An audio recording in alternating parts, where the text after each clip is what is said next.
I stepped off the bus at Fort Carson with the same duffel I'd carried through 2 deployments. The air was thin and dry, a Colorado kind of cold that cuts through even a uniform. 3 days earlier, I had been in Kuwait briefing a unit on new counter-surveillance gear. Now I was home, because my grandfather, Walter Pierce, was gone. He wasn't just a grandfather. He was the man who raised me when my parents split, a former Army engineer who built a cybersecurity company from nothing and still grilled burgers for the neighbors on weekends. The military gave me habits I couldn't shake, so even on leave, I woke up at 0500. The day of the funeral, I stood in front of the mirror, pressed my Class A uniform flat, polished the brass. The reflection looked steady, but my stomach felt like I was prepping for a patrol. I'd seen a lot of flag-draped coffins overseas, but I never thought I'd be walking behind one for him. At the chapel in Colorado Springs, soldiers from his old unit had come in full dress. There were old engineers, gray-haired colonels, and a few contractors from Pierce Defense Systems, the company he had started.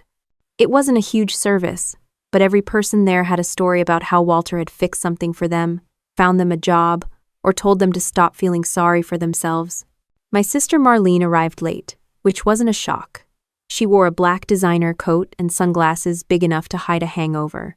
Marlene was 4 years older, had spent 6 months in the Army Reserve before quitting after a misconduct investigation, and since then had floated from one consulting gig to another. She managed our family finances after our mother's death, a role she liked to remind me about. She kissed a few cheeks, whispered something to a lawyer in a corner, and slid into the front row like she owned the place. I sat 2 rows back with a couple of Grandpa's old co-workers from the base. One of them handed me a folded photo of Walter at a project site in 1985, smiling next to a row of servers. It was the kind of picture you only see in company newsletters, but it still hit me. The service was simple. A chaplain read a psalm, an honor guard folded the flag. I stood to salute. My eyes stayed dry until the bugler played taps. That's when my training stopped helping. I bit the inside of my cheek to keep steady. Across the aisle, Marlene dabbed at her eyes with a tissue but never smudged her mascara. After the burial, people moved to the reception hall. There were sandwiches, weak coffee, and too many business cards. Contractors wanted to talk about PDS's future. Old friends wanted to tell me how proud Walter had been of my service. And one older woman whispered that she hoped the company stays in good hands. Every time someone said company, they glanced toward Marlene. She was standing with Howard Drummond, Grandpa's lawyer, a tall man with the squared-off posture of someone who had once worn a uniform himself. I remembered him from my ROTC commissioning. He had been Grandpa's guest back then. Howard caught my eye over Marlene's shoulder and gave me a small nod. It was quick, but it felt like a signal. I didn't go over. Instead, I walked outside to the smoking area even though I don't smoke. Snow was falling lightly, melting on the pavement. My phone buzzed. An email from Howard's office inviting me to the will reading tomorrow morning. No other details. Back inside, Marlene was already talking to a local journalist about modernizing PDS. I heard her say the phrase, "new era for national security," and almost laughed. She'd barely passed her security clearance before she got kicked out of the reserves. I kept my distance, accepted condolences, and answered questions about my deployment in short sentences. People always assume military intelligence means cloak and dagger stories. Mostly it's spreadsheets, pattern analysis, and trying to keep soldiers from clicking bad links. Grandpa loved that part. He said cyber defense was just the new form of perimeter fencing. When the crowd thinned, I slipped out the side door and walked to my rental car. The Pierce homestead sat only 15 minutes away. A 2-story colonial with a wraparound porch and the same flagpole Grandpa had raised every morning. It had been my home until I enlisted. I drove there out of habit. The house looked the same from the outside, but the driveway was lined with Marlene's friends' cars. Loud music came from the garage. Through the front window, I saw catering trays. I didn't go in. Not yet. Back at my base quarters, I set the photo of Grandpa on the desk, next to my Bronze Star. I checked my email again. The appointment with Howard was confirmed. My uniform hung on the closet door. I still hadn't unpacked my duffel. Sleep didn't come easy. The funeral kept replaying. The flag folding. Marlene's sunglasses. Howard's nod. Something about the way people talked about good hands gnawed at me. Grandpa was careful, methodical, and didn't trust showboats. Leaving everything to Marlene didn't sound like him. I woke up before dawn and ran 5 miles on the track, the cold biting my lungs. Routine keeps the mind clear. After a shower, I ironed a plain suit instead of my uniform, not wanting to stand out at the lawyer's office. The office was in downtown Colorado Springs, in an old bank building with marble floors. The receptionist recognized me and ushered me into a conference room. The table was long, the kind you'd see in a boardroom. Water bottles lined up in front of each chair. Howard entered with a briefcase and gave me a firm handshake. "Captain Blake," he said like we were still on a base. He sat opposite me. "We'll start when your sister arrives," he said. "She's coming?" She confirmed. I nodded and looked out the window at the mountains. At 10:05, Marlene walked in wearing another designer coat, holding a leather portfolio. She kissed Howard on the cheek and sat at the head of the table like it was hers. Howard cleared his throat. "This is the official reading of Walter Pierce's last will and testament." I folded my hands and kept my face neutral, like I was at a briefing. Howard began to read, his voice steady. The words felt like static until he got to the part about the company and the estate. Everything the Pierce homestead, the company shares, liquid assets totaling $95 million transferred to Marlene Pierce. He paused and then read my part, a brief note thanking me for my service and a memento yet to be specified. The air left my lungs like I'd been punched. I glanced at Marlene. She smiled just enough to show teeth. Howard kept reading about procedural details, but I barely heard him. My grandfather had left me nothing? Not even a share? When the reading ended, Marlene stood and extended her hand like she was closing a deal. "No hard feelings, sis. You've got the army. I've got the company." I didn't take her hand. Howard closed the folder and looked at me with that same measured expression from the funeral. It wasn't sympathy exactly. It was something else. Marlene walked out, heels clicking, already on her phone. I stayed seated. Howard said quietly, "Captain, do you have a moment?" I nodded. He waited until the door shut. "Don't assume today was the final word." I stared at him. "What do you mean?" "Just come back tomorrow morning. Alone. Same time." I hesitated but then said, "All right." Howard gave a small smile, the kind you'd miss if you weren't trained to notice micro-expressions. I left the office without saying another word, walked past the marble lobby, and stepped out into the cold. The mountains looked the same, but everything else felt like it was moving. I pulled my coat tighter and headed for my car, my mind already scanning possibilities the way it does before an operation. My grip tightened on the steering wheel as I left Howard's building. Cold air seeped through a crack in the window, and I rolled it up, forcing my hands to relax. At the next light, I turned away from the base and instead drove toward a diner I'd gone to with Grandpa after ROTC drills. It was nearly empty at that hour, a few truckers at the counter, and a waitress refilling coffee. I ordered black coffee and toast I didn't intend to eat, trying to map out my next move without making it obvious to myself that I was planning anything. By the time the coffee was cold, my phone buzzed with another message from Howard's office confirming the appointment. 0900, private. No explanation, just a time. I slid the phone back into my pocket and paid the check. The waitress gave me a polite smile. She'd served me and Grandpa before and remembered his name. "Sorry for your loss," she said quietly. I nodded once and stepped back out into the street. Snow had started to fall again. The Pierce homestead was only a few miles away, but I drove past it without slowing. Marlene's friends' cars were still lined up. The garage door cracked open. Music thumped inside, wrong for a house still heavy with funeral flowers. I kept driving. Back at my quarters, I spread out my laptop and a legal pad. Military intelligence trains you to gather facts, not just hunches. I wrote, Will, 95M, to Marlene. Me, nothing. Howard, meeting 0900. Underneath, I scribbled, fiduciary duty? With a question mark. Grandpa had used that phrase once when explaining how he structured the company board.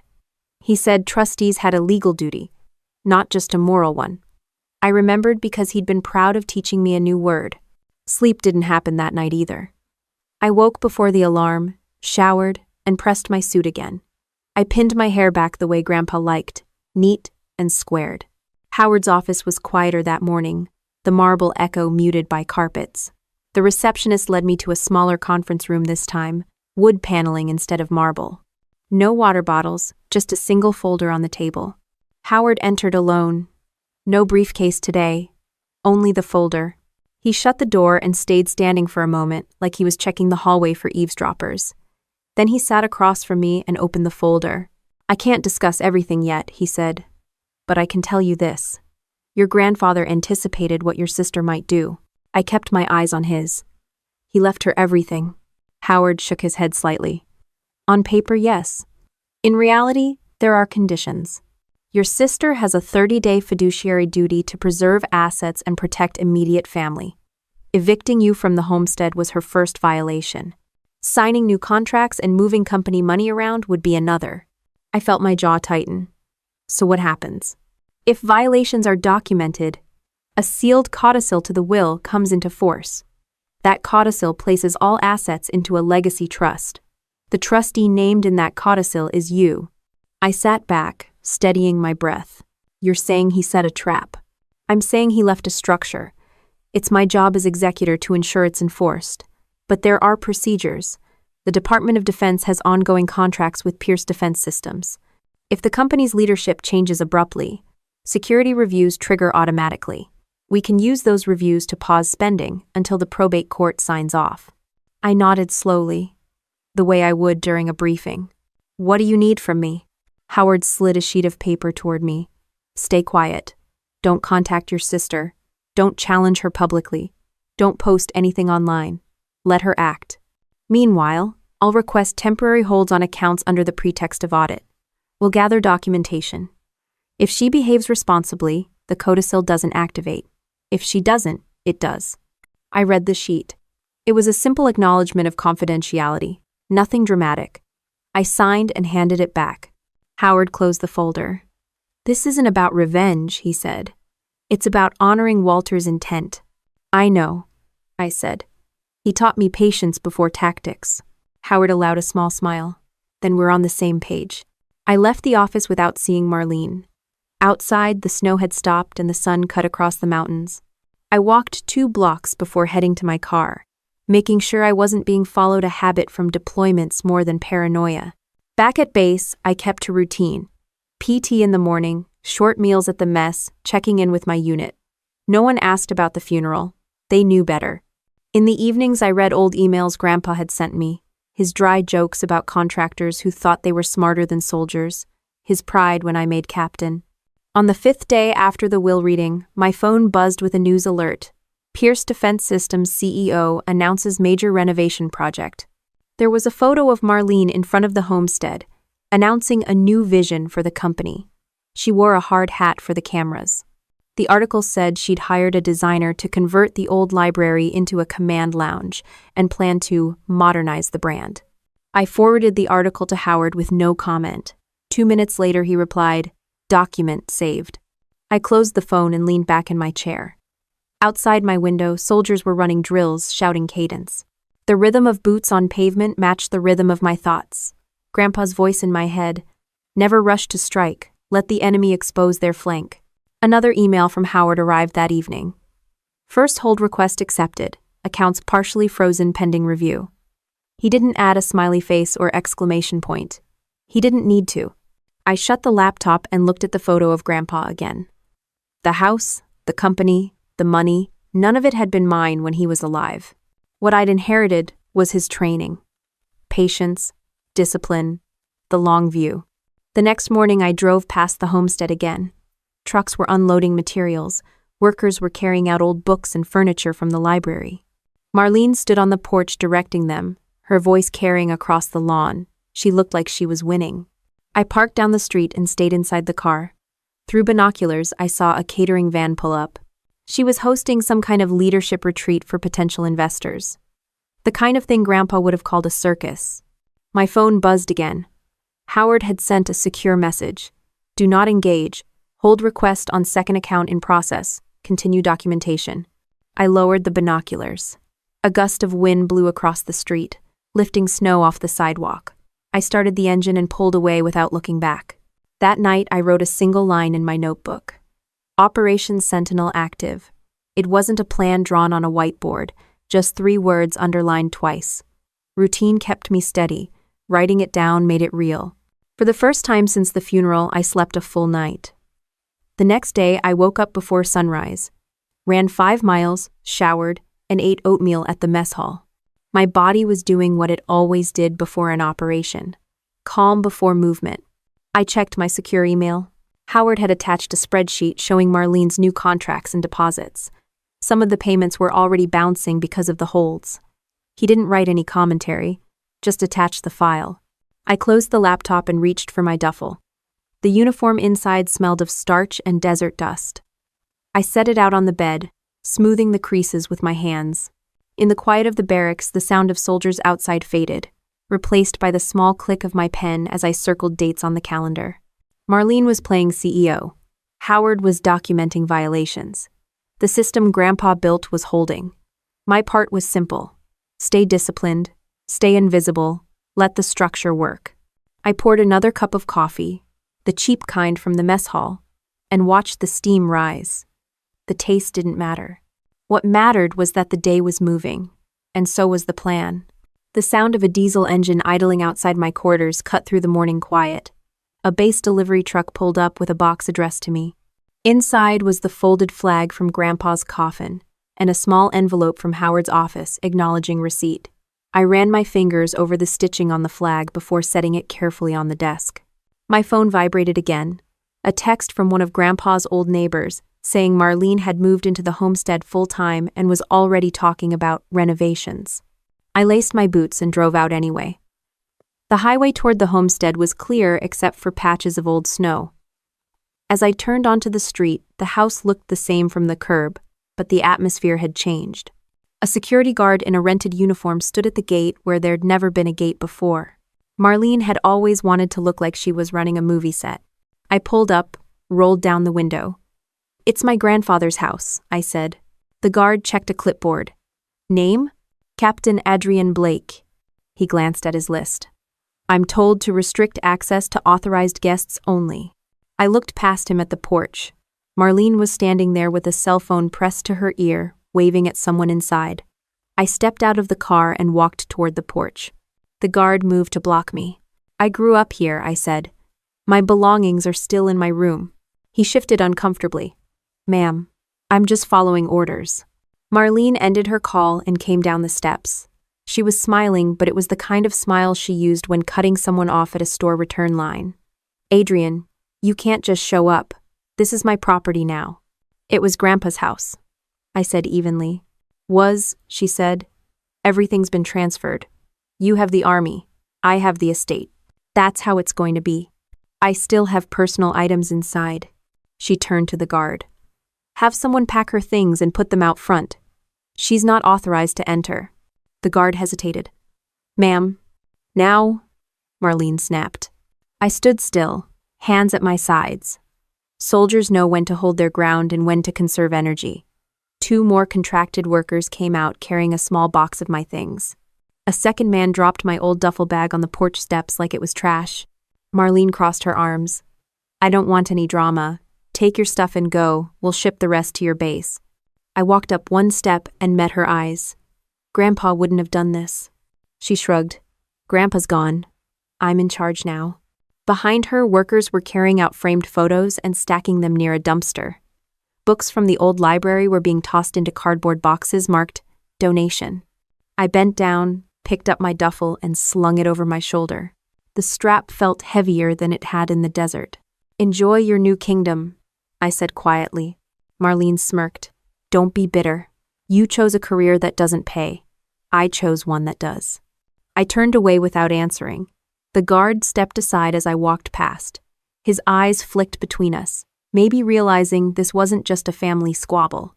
At the curb, I opened the trunk of my car, placed the duffel inside, and shut it gently. The cold wind off the mountains stung my face. I took a breath, started the engine, and drove off without looking back at the porch. 15 minutes later, I was at a gas station on the edge of town. I parked by the pumps, sat in the car with the engine running, and stared at the dashboard. The smell of diesel from the next pump mixed with the faint scent of coffee from the convenience store. My phone buzzed. Howard's name appeared on the screen. Captain Blake, he said when I answered. I'm sorry you had to go through that. I'll quote. She had my things thrown out, I said flatly. That's her second violation, he said. We'll log it. I stared at the mountains. You knew this would happen. I knew it was possible, Howard said. Your grandfather built in safeguards, but we need patience. I'm initiating another procedural hold this afternoon. Just keep your distance. I ended the call and sat still for a moment. My fingers tapped the steering wheel the way they did before a briefing. The difference was that this time there was no unit waiting for orders, only me, a lawyer, and a structure Grandpa had left behind. Back at Fort Carson, the barracks were loud with lunchtime traffic. I carried the duffel to my room and set it on the bed. Inside were small pieces of my childhood, a baseball glove Grandpa had given me, a photo album, an old Army field manual he'd marked up with notes. I put the glove on the shelf, the album in the drawer, and left the manual open on the desk. The manual was about operational security. A section underlined in Grandpa's handwriting read, "Do not reveal your plans. Let the opponent reveal theirs." I read it twice and closed the book. In the evening, I went for a run on the base perimeter road. The sun was setting behind Pikes Peak, turning the sky orange and gray. Each stride steadied me. People think revenge is about rage, but rage gets you sloppy. The Army had taught me that. Grandpa had reinforced it. When I got back to my room, I opened my laptop and started a simple document. Timeline of Marlene's actions. I listed the will reading, the eviction, the new security guard, the boxes leaving the library. No adjectives, just facts, times, and dates. An email from Howard came through as I typed. Second hold in place. DoD review triggered. Continue documentation. I closed the laptop, leaned back in my chair, and stared at the flag folded on my desk. My reflection in the window looked calm, but inside the pattern was clear. Marlene was busy playing queen. Howard was quietly closing doors around her. And me, I was keeping record, letting the structure tighten. I stood, stretched the stiffness from my shoulders, and poured a glass of water. Outside, soldiers were marching in formation, their cadence echoing through the courtyard. The rhythm was steady, familiar. I let it run through my head like a metronome while I planned my next day. The flag on the desk caught a streak of light from the hallway, its edges sharp against the dark wood. I reached out, smoothed it once with my hand, and then turned off the desk lamp. The room settled into quiet except for the faint sound of boots outside, a reminder that discipline doesn't disappear when you're off duty. I lay back on the bunk, eyes open, tracing the ceiling tiles. My muscles felt coiled, but my breathing stayed even. Out beyond the base, Marlene was celebrating what she thought was her win. In here, I was building a record that would speak louder than any argument. The glow of my phone on the nightstand lit up with another secure message from Howard. All actions logged. Maintain course. I locked the screen without replying. The routine would hold. The structure would hold. My job was to stay steady. The next morning, the vibration of my alarm barely registered. I was already awake, sitting at my desk in uniform, staring at Grandpa's old field manual. The base was still quiet except for an occasional truck rolling past. I reached for the phone and dialed Howard's direct line. He answered on the first ring, his voice low and steady. "I've been documenting everything," I said. "Good," he replied. "You're going to need it. And it's time you knew the whole story." "When?" His choice of words sharpened my attention. "Go ahead." Howard exhaled. "The will you heard in my office was real but incomplete. Your grandfather didn't write a normal will. He built a test. He called it a character test. He wanted to give Marlene every chance to do the right thing, but he planned for the probability she wouldn't." I straightened in my chair. "A test?" "Yes," Howard said. "Legally, it's a fiduciary duty clause buried inside the inheritance. 30 days. She's supposed to protect and uphold the welfare of the Blake family and the legacy of the company during that period. Kicking you out of the homestead, liquidating assets, threatening longtime employees, those are violations. Each violation triggers more authority for me as executor." I pinched the bridge of my nose. "So he saw this coming." "Exactly," Howard said. "Your grandfather was a military engineer. He designed systems. This is just another system, but in the form of a state law. The moment Marlene crossed the line, She handed me the keys to a second document. That's why I've been freezing her moves. It's all by the book. I opened the laptop, typing as he spoke. What do you need from me? 2 things, he said. Stay out of direct confrontation and keep records of her conduct. The more she thinks you're gone, the more reckless she becomes. We have to let her reveal herself. I leaned back in my chair, eyes on the folded flag. Understood. Good, Howard said. I'm filing another procedural hold today on a pending defense contract she tried to rush through. That will get her attention. After we hung up, I sat for a moment, hands flat on the desk. It wasn't just me and a lawyer anymore. Grandpa had left a framework, and I was sitting inside it like a forward observer. My job was simple: patience. By midday, I was at the base gym, working the heavy bag between drills. Each punch steadied my breathing. A couple of younger soldiers glanced at me but kept their distance. They probably thought I was blowing off steam.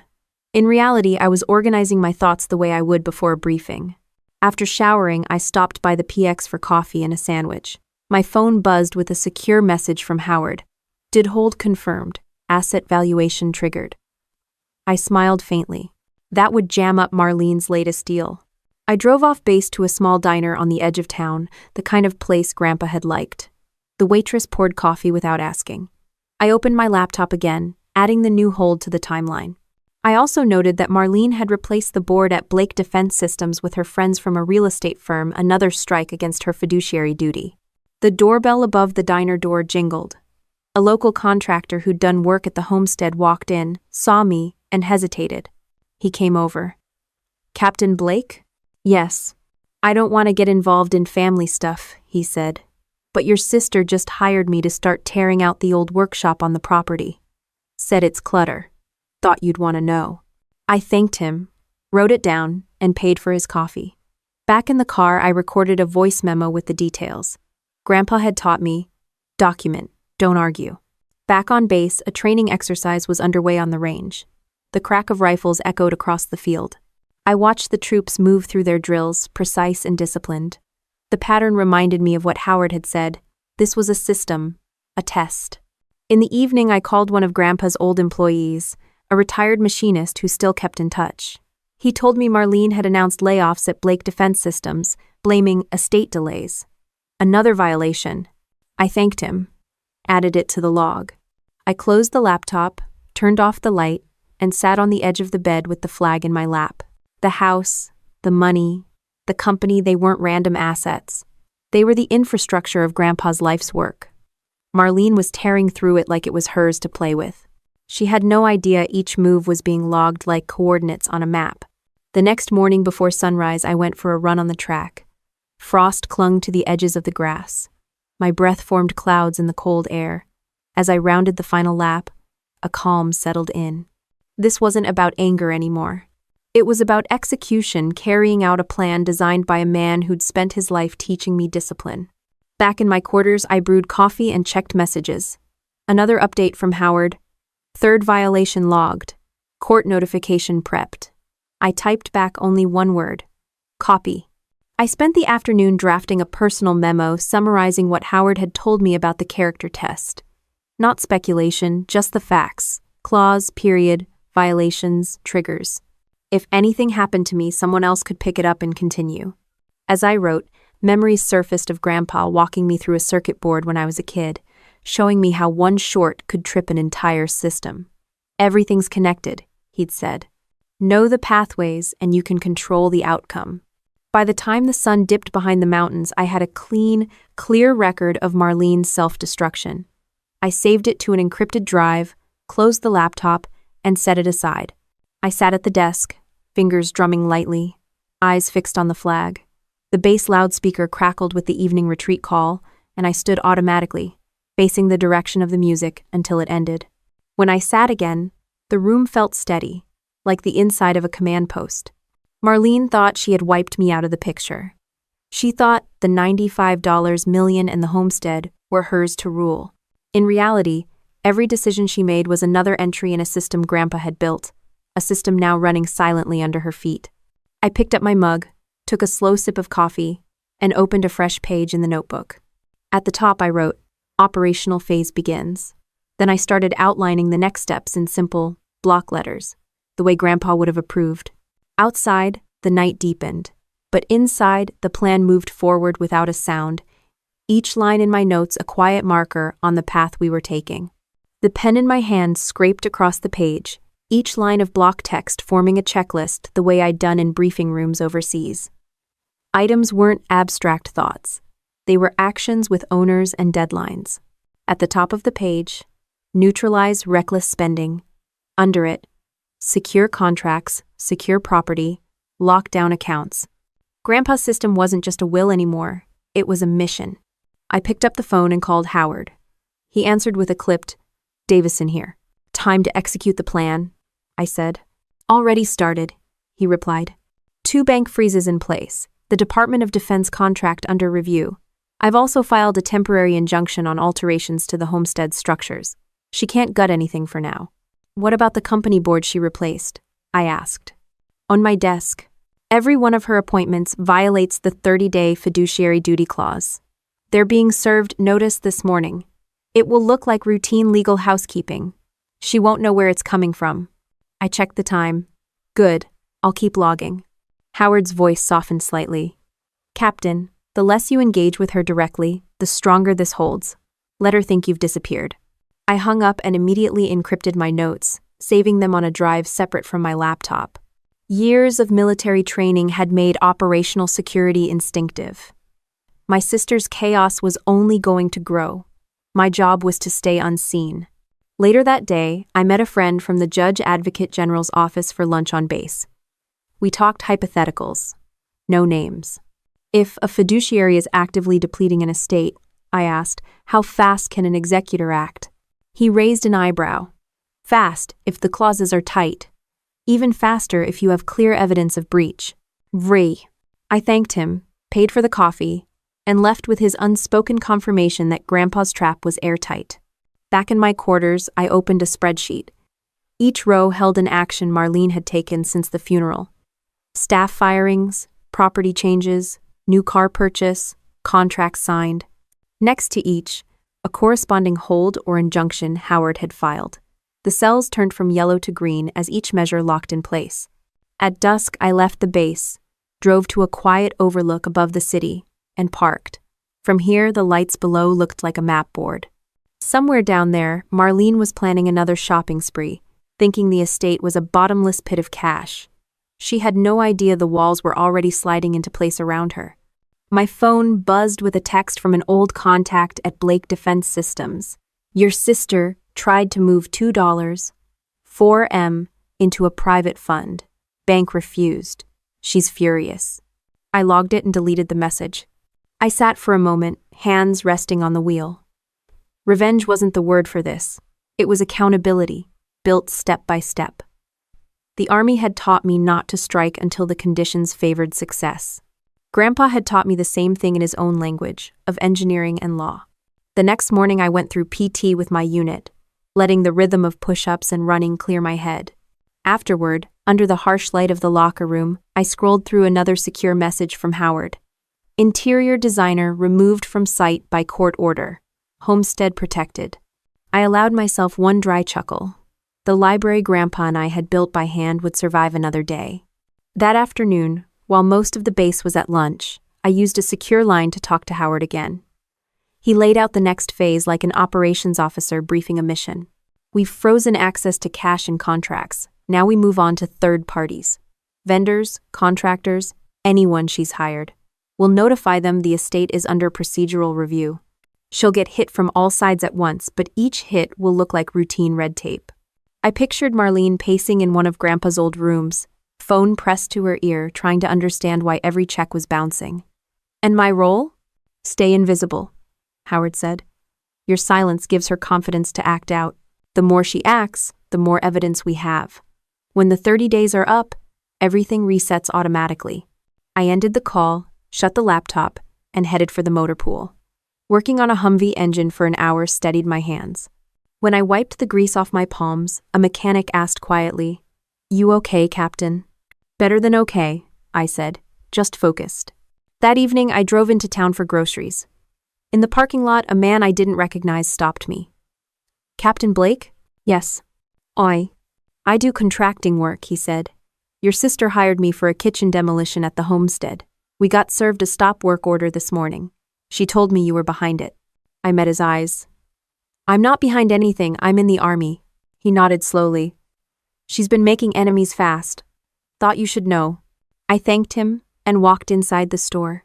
Each casual report like this was another piece of situational awareness, exactly what we'd rely on in a forward operating environment. Back in my quarters, I updated the spreadsheet, then looked at the flag on the desk. Grandpa had never raised his voice to Marlene, never tried to control her. Instead, he'd built this quiet, impenetrable system. Now I was simply carrying it out, one measured action at a time. The bass loudspeaker played the evening retreat again. I stood at attention facing the sound. My breathing slowed to match the music's final notes. When it ended, I sat back down, opened the manual Grandpa had marked, and underlined a new line in red. A plan without patience is just noise. I set the pen aside and reviewed the checklist on my desk. Most items were already green. A few were still yellow, waiting for Howard's legal filings to complete. Everything was moving. Everything had a place. In the barracks hallway outside, boots echoed on the tile as soldiers passed. The rhythm was steady, like the ticking of a clock counting down not to an attack but to an outcome built by law and discipline. I closed my eyes briefly, picturing the homestead not as it was now but as it would be when this process finished, intact, secure, turned toward the future instead of Marlene's destruction. That image wasn't wishful thinking. It was a target objective. The phone vibrated one more time. Another secure message from Howard. All current holds active. Monitoring her moves. No response needed. I locked the screen without typing back. Silence was part of the operation. On the desk, the flag's shadow stretched across my notes. I shifted it slightly so it lay smooth, then went back to the spreadsheet, adding one more line to the log. Each keystroke felt like another brick sliding quietly into place, closing off the escape routes my sister didn't even know she was losing. The base cafeteria smelled of bacon and burnt coffee when my phone vibrated again. Another message from a contact inside Blake Defense Systems came through. She just authorized a company-paid shopping trip to New York. Luxury items, private jet, no board approval. I slid the phone face down and finished my eggs without reacting. Every report was another data point. Reacting to each one would only waste energy. After breakfast, I went to the gym and did a long, punishing workout. By the time I hit the showers, my head was clear. When I came back to my room, another message waited. New Maserati ordered. Deposit wired. I opened the spreadsheet, entered the new line, and colored it yellow. Howard would handle the hold. I sat back in my chair, picturing Marlene walking through boutiques, phone in one hand, a drink in the other, smiling like she had won something. It wasn't hard to imagine. She'd been rehearsing that role for years. The difference now was that she thought there were no limits. She had no idea every swipe of her new card was feeding a log with timestamps and receipts. That afternoon, I drove into town for a run on a trail Grandpa used to like. The trail wound behind old warehouses and came out by a strip of high-end stores. Parked at the curb was a blood-red sports car with temporary tags. Through the window of a boutique, I saw Marlene laughing with two women I didn't recognize. Bags from designers lined the counter. She was swiping a black card like it was a badge. I kept moving, not letting her see me. When I got back to the car, I sent Howard a short message. Vehicle confirmed. Purchase visible. He replied instantly. Wire hold in place. Deposit forfeited in 48 hours. Driving back to base, I thought about how quickly she'd burned through her new circle of friends. Most of them had drifted in after Grandpa's funeral, people who never set foot in the homestead before. I'd seen it happen overseas.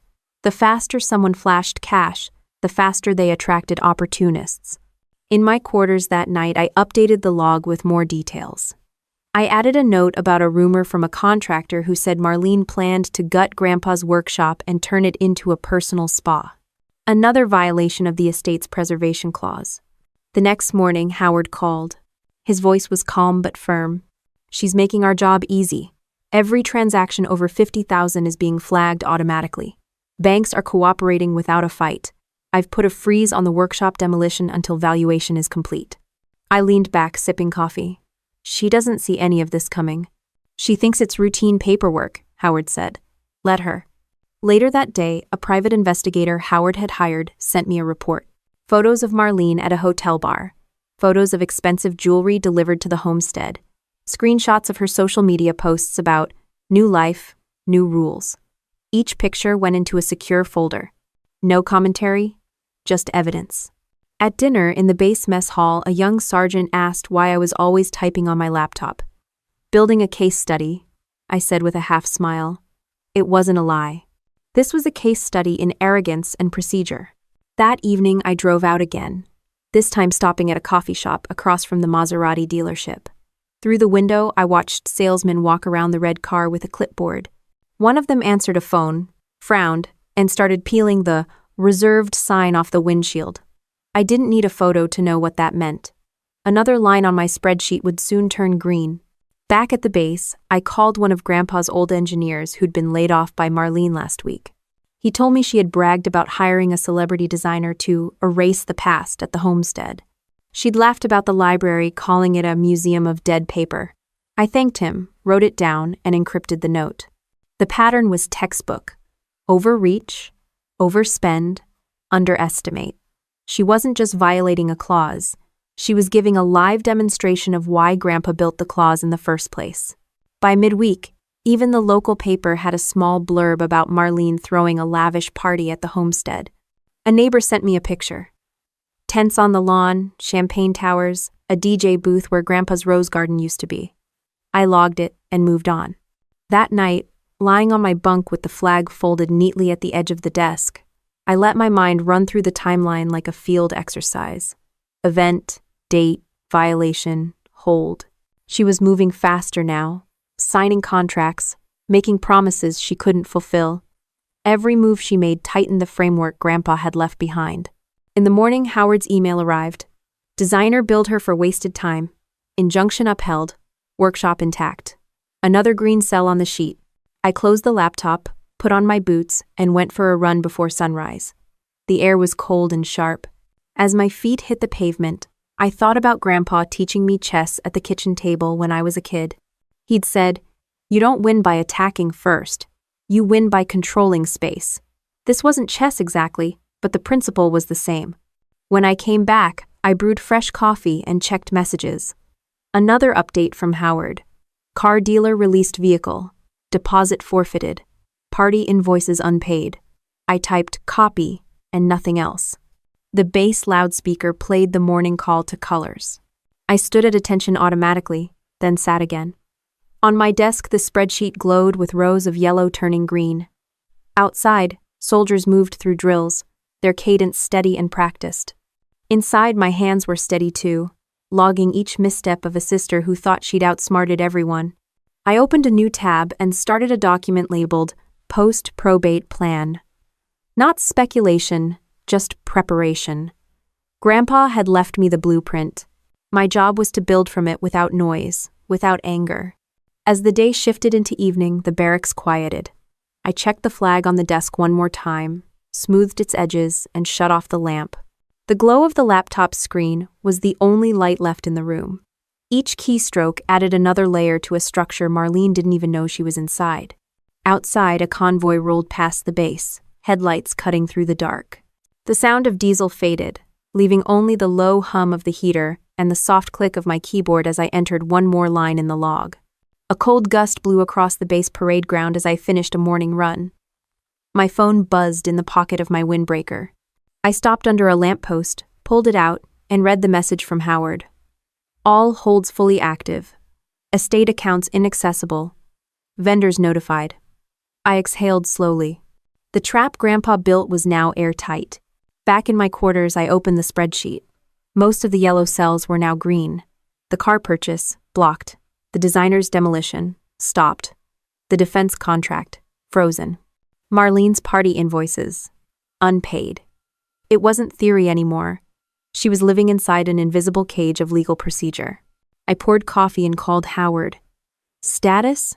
He sounded almost clinical. She tried 3 withdrawals this morning. All declined. Called the bank in a rage. They referred her to me. I answered with the same calm script we practiced. She hung up on me. Good, I said. Any signs she's catching on? She thinks it's bureaucratic incompetence. not sabotage. I sipped coffee. That won't last. Howard chuckled quietly. True, but every day she spends blaming others is another day the record builds itself. I ended the call, encrypted the spreadsheet, and left for the motor pool. Working with grease and steel steadied me. Soldiers passed, nodding. To them I was just another officer keeping busy. Later, sitting at a diner near the base, I got a text from one of Grandpa's old engineers. She fired the catering company after they demanded payment, threatened to sue. Guests from her party not answering calls. Another data point. I updated the log right there on the counter, the waitress topping off my mug without asking. Next to each event I wrote a single word in block letters. Violation. Out the window, a billboard advertised luxury condos in Denver. I wondered if Marlene was already planning to buy one. If she tried, she'd find every door locked. Back at the homestead, according to Howard's investigator, Marlene's days had shifted from shopping sprees to frantic phone calls. The Maserati dealer had sent a final notice. Deposit forfeited, car released. The designer had billed her for wasted time. Contractors refused to start work without upfront payment. Her new friends stopped showing up. The grand house she thought she'd conquered was silent again, but now it was the silence of empty rooms and unpaid invoices. I pictured her standing in Grandpa's library, the same library she called a morgue, looking at piles of boxes she'd ordered removed, but couldn't afford to move. It wasn't a satisfying image. It was just evidence of a system doing what it was built to do. On base, I kept my schedule steady. PT, briefings, lunch, updating the log, calls with Howard. In the evenings, I sat at my desk with the folded flag and the manual Grandpa had underlined. One line stood out now. Control space. Let the opponent move into it. Howard's evening update came through. She's calling your old friends. Looking for you. No one talking. I typed back. Copy. At dusk, I drove to the edge of town and parked where I could see the homestead's roofline over the trees. From here, it looked like a postcard. Unchanged. But inside, every account was locked. Every contractor gone. Every promise she made evaporating. A neighbor's text arrived. She tried to host another dinner tonight. Only 2 guests showed. She seemed desperate. I logged it, deleted the text. When I got back to base, the barracks were quiet. I unlocked my quarters, set my keys on the desk, and opened the laptop. The spreadsheet filled the screen. Rows of dates, actions, holds. It didn't look like revenge. It looked like an audit trail. I leaned back, eyes on the flag. Grandpa's plan was working, but not because it was clever. It was working because it used her own impatience against her. The next morning, during PT, a private asked me if I ever got tired of running. Not yet, I said. Running cleared the noise. It reminded me discipline wins where anger fails. After breakfast, Howard called again. She left me another voicemail, he said. This one was more pleading than angry. She's asking if you're okay. Wants me to tell you she's sorry for misunderstandings. I kept my voice even. She'll say whatever she thinks will get her money back. Exactly, Howard said. We don't engage. We just record. I hung up and added a note to the log. First tone shift anger to plea. Another data point. In the afternoon, I met with a training group about cybersecurity protocols. As they discussed firewall layers, I thought about Grandpa's estate as the ultimate firewall. Layers of law and patience shielding legacy from exploitation. That evening, after chow, I walked across the parade ground under a darkening sky. The air smelled of cold metal and diesel. Each step felt measured, grounded. In a way, Grandpa's system had become a new kind of training exercise for me. Endurance, record-keeping, restraint. Back in my room, I opened the laptop once more. The spreadsheet glowed like a quiet map of a battle already in progress. At the top, under status, I wrote, all holds active, subject isolated. I closed my eyes for a moment, listening to the muted sounds of the base outside, boots on tile, a door closing, a distant truck. No dramatic music, no big speeches, just process, steady and unbroken. I reached over and straightened the folded flag on the desk. Its edges were sharp and precise, like everything Grandpa had built. Then I picked up my pen and began to write down the next round of actions, each word in clear block letters, no flourishes, no wasted motion. The next morning, I was already on the base obstacle course before sunrise, hands gripping the cold steel bars. The air bit at my skin, but each pull-up kept my mind sharp. When I dropped down and wiped my palms, my phone buzzed on the bench. A message from Howard read, "She's been calling every contact you've ever had. Police reports show no missing persons, just her panic." I put the phone down, laced my boots, and jogged back to the barracks. Inside my quarters, the spreadsheet glowed faintly on the laptop screen. I scrolled down to the last line, "Subject isolated," and added a new note. "Switch to direct search for me." The moment she went from spending to chasing was another marker. I closed the lid and poured coffee. By mid-morning, I had a short briefing with my CO, then headed off base for groceries. At a stoplight near town, a black SUV slowed beside me. I glanced over and saw Marlene behind the wheel, wearing oversized sunglasses. Her expression when our eyes met was a flash of shock and something else, fear. The light turned green. She hit the gas and sped off down a side street. I parked at a small store on the edge of town and walked inside. My phone buzzed again, Howard this time. "She's been at your old friend's houses, showed up at the machinist's place yesterday. Told him she needed to find Adrian before it's too late." I spoke quietly. "Did he tell her anything?" "He told her he hadn't seen you. Which is true, keep your movements low profile for now." I hung up, grabbed a few essentials, and paid in cash. Out in the parking lot, a different SUV cruised slowly past. It might have been coincidence, but I ducked into a side alley and circled back to my car. Back at base, I updated the log. Under subject behavior, I wrote, "Shift from arrogance to desperation, attempting personal contact." I attached a note about the SUV sighting. Grandpa's system had anticipated her greed, but seeing her move into active pursuit put a new weight in my chest. This wasn't a boardroom chess game anymore. She was trying to close physical distance. At lunch in the mess hall, 2 young soldiers joked about crazy family drama. After watching some reality show, one asked me if I had family back home. I gave a neutral answer and went back to my tray.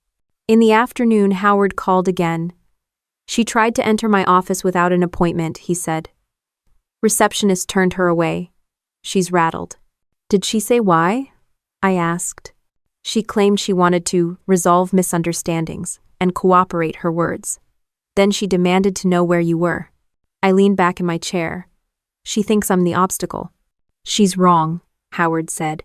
"The clause is the obstacle. She's only now realizing you're not even pulling the levers." That evening, I drove to a quiet pullout overlooking the homestead. Lights were on in the big front windows, but the driveway was empty except for her SUV. The once manicured lawn was littered with boxes and torn decorations from the party. She'd tried to build a kingdom out of Grandpa's work, and now she was pacing its empty halls alone. I stayed in the car, engine off, just watching the windows. Through a gap in the curtains, I caught a glimpse of her moving back and forth with a phone in her hand. Even from this distance, I could see the frantic gestures. When I got back to base, I wrote a long entry in the log. Day 25. Subject exhibiting signs of panic. Contacts exhausted.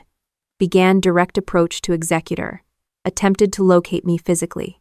No public awareness of underlying plan. I shut the laptop, stood, and stretched. Outside in the hallway, boots clattered on tile as a platoon returned from evening training. Their cadence echoed steady and sure. I felt my own breathing fall into rhythm with it. The next morning during PT, I pictured Marlene's face at the stoplight, how quickly her mask had cracked. That image reminded me not to underestimate the emotional shift happening on her side of the equation. Desperation can make people unpredictable. After breakfast, I called Howard. "She's escalating," I said. "I know," he replied, "but she's still inside the box your grandfather built. Every dollar she tries to move is still frozen. Every contractor she calls is still bound by the injunctions. Her only option is to look for you and try to negotiate. Let her." I ended the call and sat for a moment, coffee cooling in my hand. Outside my window, a formation moved across the parade ground, boots striking in unison. Order, discipline, timing, everything Grandpa's plan depended on.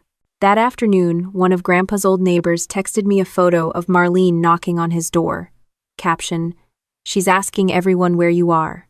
I thanked him and deleted the photo. Another line for the log. In the evening, I took a slow walk around the base perimeter. The sky was darkening. a thin line of red on the horizon. Each step cleared my head, reinforcing the difference between reaction and execution. Marlene's search wasn't a threat to the plan. It was proof the plan was working. Back in my room, I unlocked the laptop. The spreadsheet filled the screen like a silent report of a mission unfolding. I typed at the bottom, "Subject approaching collapse phase." Not as a prediction, but as an observation. I poured water into a glass, set it next to the flag, and leaned back. The quiet hum of the heater filled the room. No speeches, no confrontation, just the slow closing of an invisible wall built out of law, timing, and my grandfather's foresight.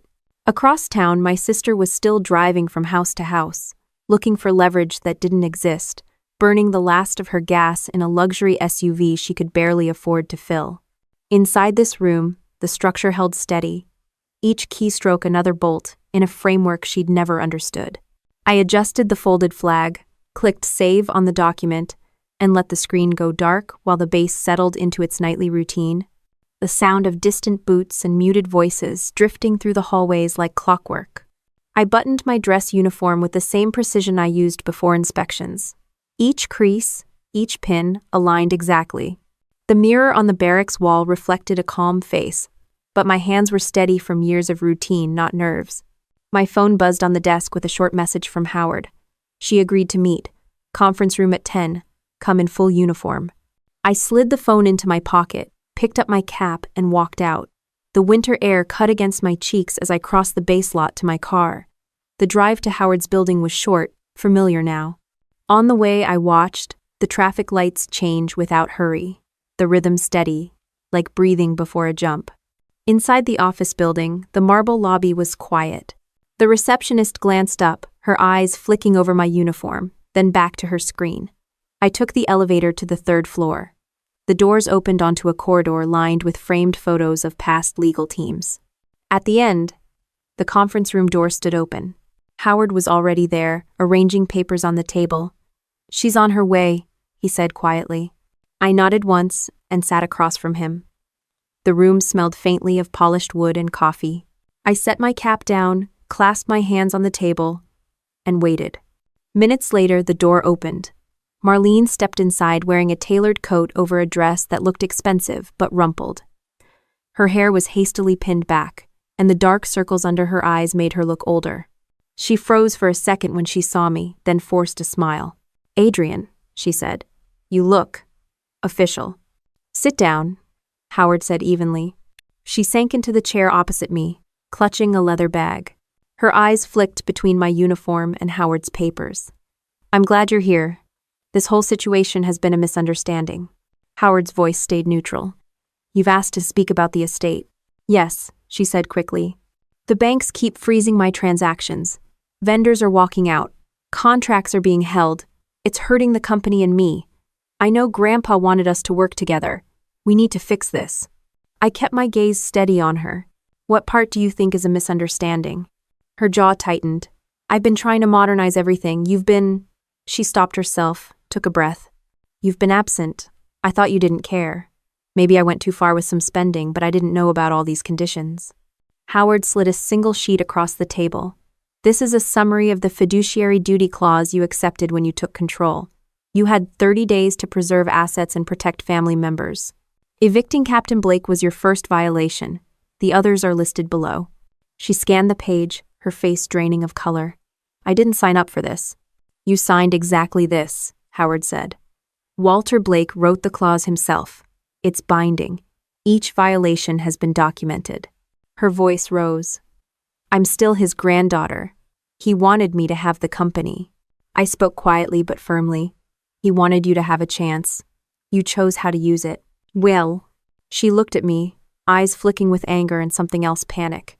"You've been behind this, freezing my accounts, turning people against me." "I haven't touched your accounts," I said.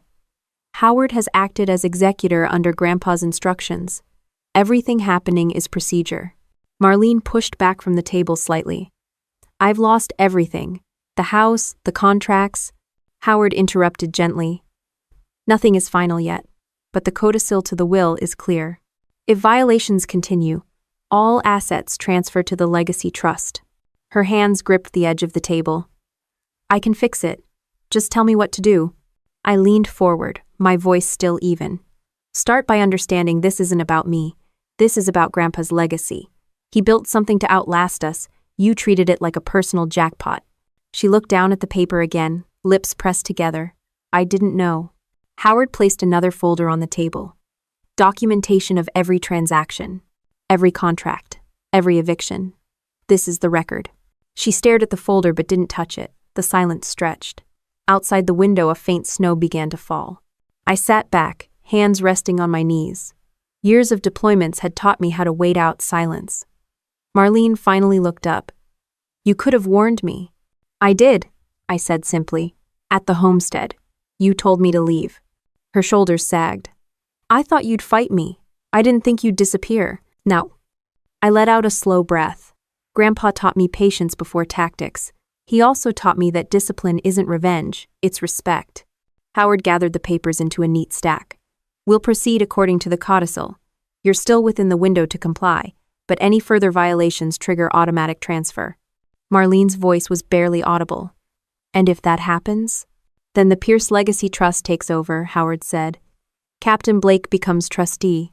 You receive a monthly stipend conditional on working at the Veterans Center.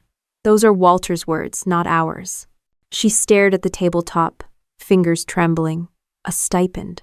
After everything I've done for this family? I kept my tone level. The family isn't a slogan. It's a responsibility. Grandpa believed in second chances, but he didn't believe in free rides. The snow outside thickened, flakes sliding down the window glass. Marlene sat back, her eyes glistening, but no tears falling. She drew a shaky breath and tried to square her shoulders. Howard closed the folder and stood. We're done for today. I'll be in touch with your counsel. Marlene rose slowly, her movements less certain than when she entered. She looked at me once more, as if searching for a crack in my expression. I gave her nothing but calm. She opened her mouth, closed it again, then turned and walked out, the sound of her heels fading down the hall. Howard exhaled quietly. Well done. End 4. I didn't answer immediately. I picked up my cap, placed it under my arm, and stood. The conference room felt larger now, the air cooler. Howard looked at me. We're approaching the end of the 30 days. Everything is documented. Whatever happens next, it will be by the book. I adjusted my uniform. That's all I ever wanted. We left the room together. The hallway empty except for the faint sound of the elevator bell down the corridor. Outside, the snow had stopped and the city streets glistened under a pale Sunday. I walked to my car, the flag folded in my mind like the one on my desk, edges precise, nothing left to chance. I started the engine, hands steady on the wheel, and merged into traffic without looking back at the building. Snowmelt dripped from the eaves of the courthouse as I walked up the steps in my uniform.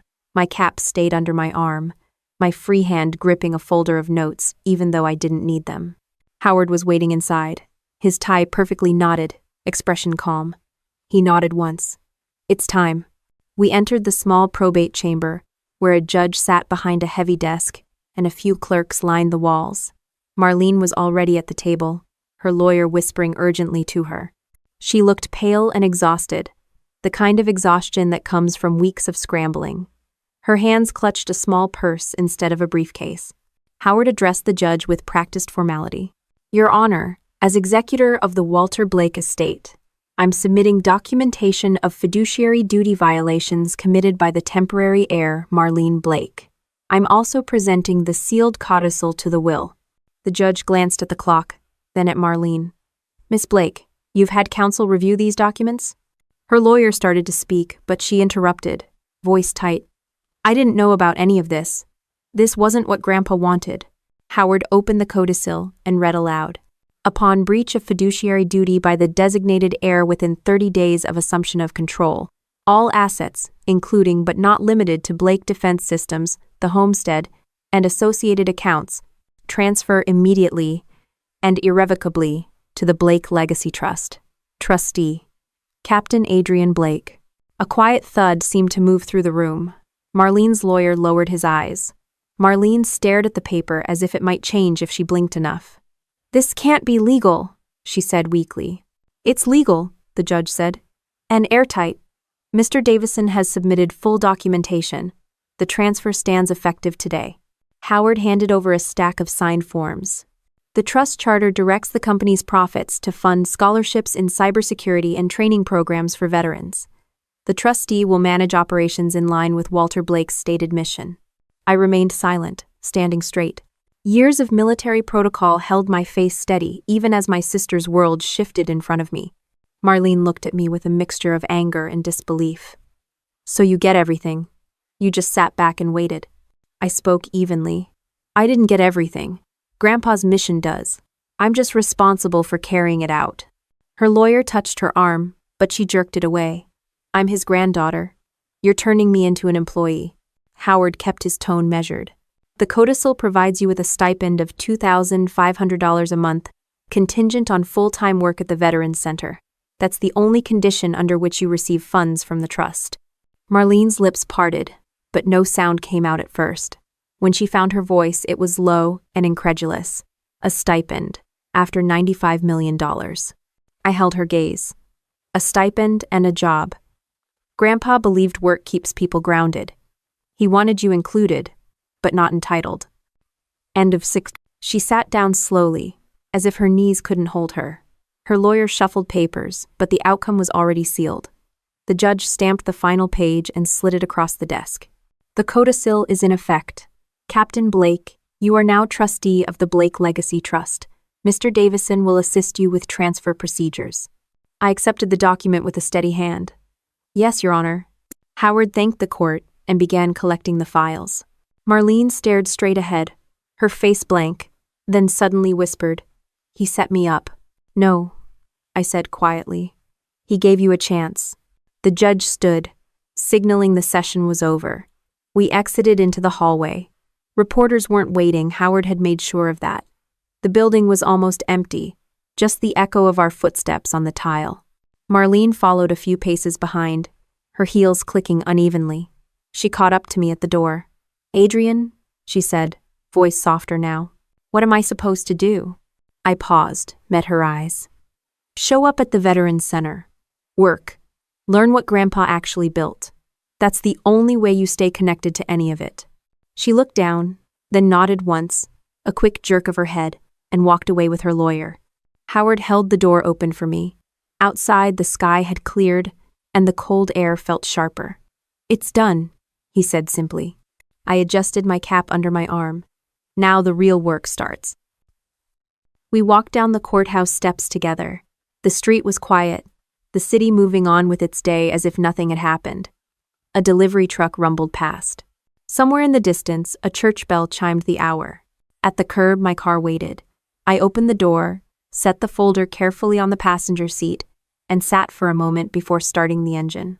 In the side mirror, I saw Marlene get into her lawyer's sedan, shoulders hunched, no sunglasses now. The car pulled away slowly, blending into traffic. I drove back toward the base, the folder resting against the seat like an unexploded shell. But it wasn't a weapon. It was a charter, a duty, a roadmap for something Grandpa had trusted me to do. Back in my quarters, I placed the document next to the folded flag on my desk. The two together looked like a mission brief waiting for execution. I took off my cap, smoothed the edges of the flag, and opened a fresh notebook page. At the top, I wrote in block letters, Pierce Legacy Trust, Operational Plan. I listed tasks, secure board appointments, audit current contracts, contact scholarship partners, coordinate with veterans training programs. No adjectives, no commentary, just work to be done.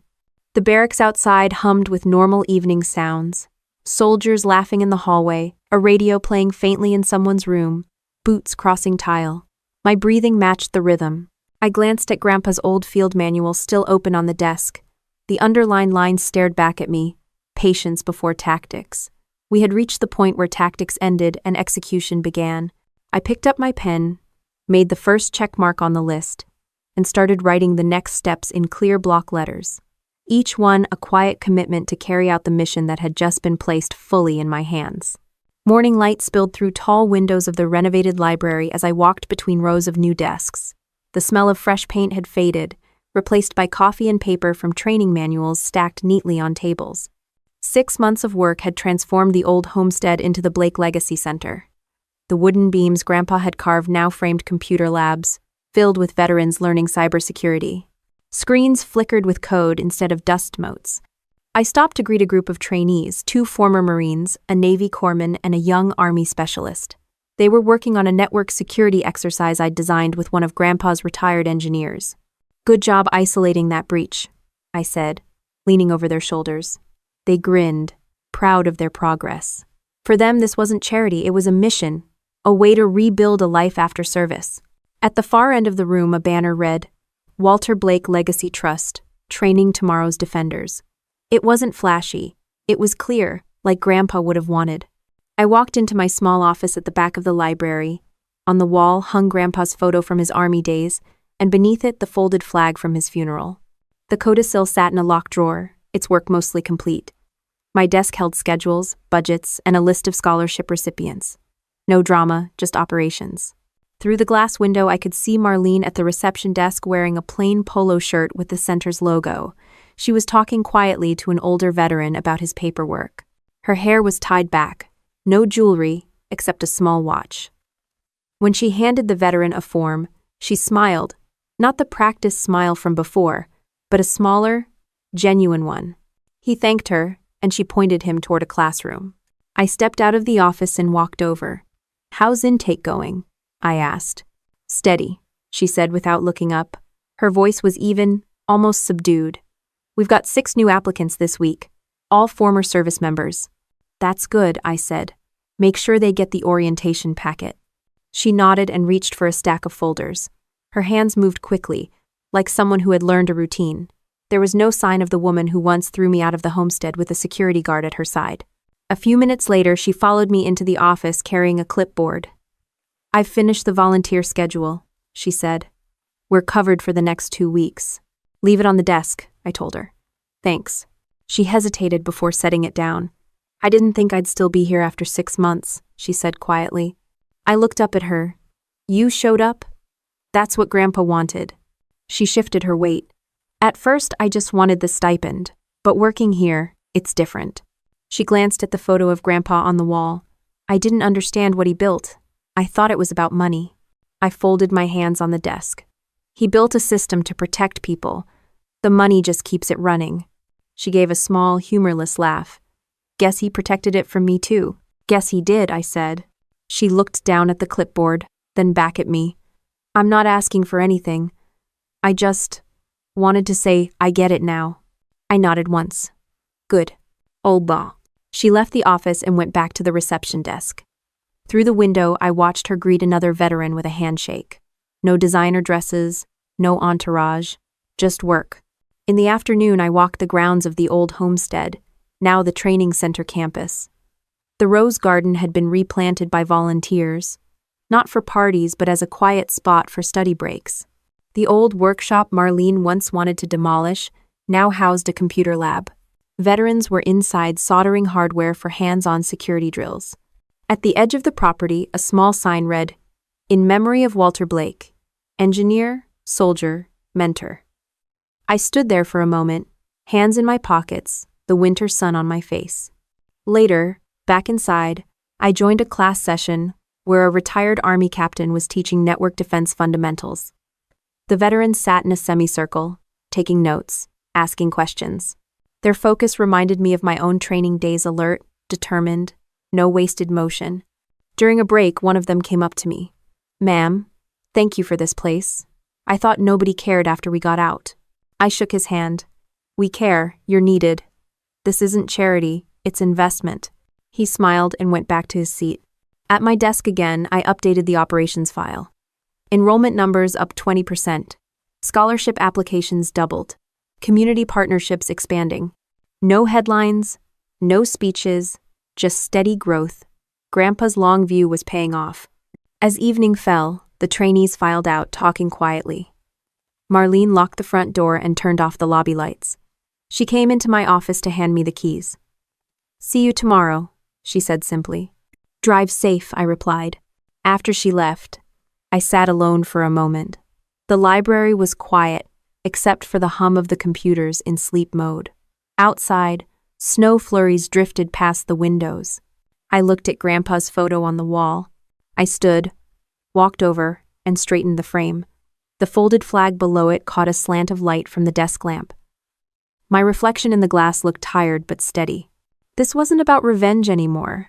It never really had been. It was about a plan executed with patience, turning betrayal into service, turning money into opportunity. The woman who once threw me out now staffed the front desk of a center helping veterans. The company Grandpa built was funding scholarships and training programs instead of parties. I returned to the desk, opened the notebook, and wrote a single line at the top of a fresh page. Mission ongoing.